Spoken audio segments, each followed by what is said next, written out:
New at 10, a years-long legal battle over a dredge mining operation in North Idaho's Clearwater River has finally come to an end.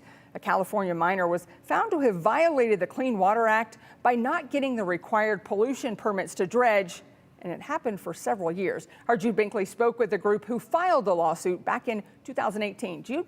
Well, Andrea, the Idaho Conservation League says dredge mining can damage riverbeds and release dangerous metals into the water. This saga started when the group sent the California miner a legal notice letter in 2015 before a lawsuit was filed in 2018. Decisions that sided with the Conservation League were appealed up to the Supreme Court, who rejected the petition from the miner, affirming the lower court's decisions.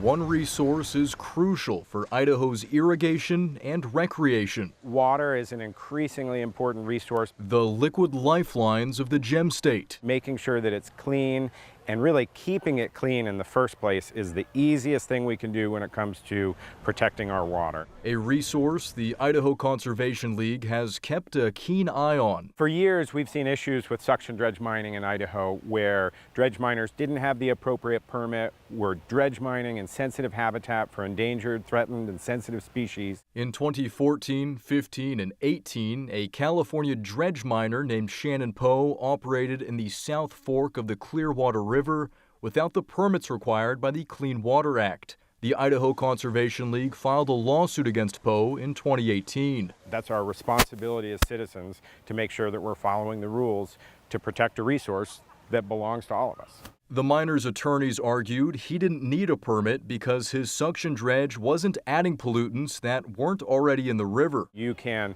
disturb the stream bottom and you can stir up sediments that have been in place for years, along with mercury, lead, cadmium, and other pollutants that may be in the soil. The section of the river Poe was dredging also contained federally protected salmon and steelhead. If there are, insects or fish eggs that are in any of those gravels and in those rocks, it can kill them or disturb them so that they're not able to reproduce. The case was taken to district court and then the Ninth Circuit Court of Appeals, which both ruled that Poe violated the Clean Water Act. The nearly decade-long saga ended this month as the U.S. Supreme Court rejected an appeal, putting an end to the case. And I think should send a message to anyone out there if you're thinking about dredge mining or doing some other activity without a legal permit, you should think twice because it can be a costly mistake.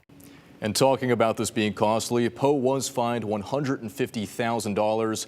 And Audrey, that goes back to the Court of Appeals decision from 2022. All right, thank you very much, Jude, for that update.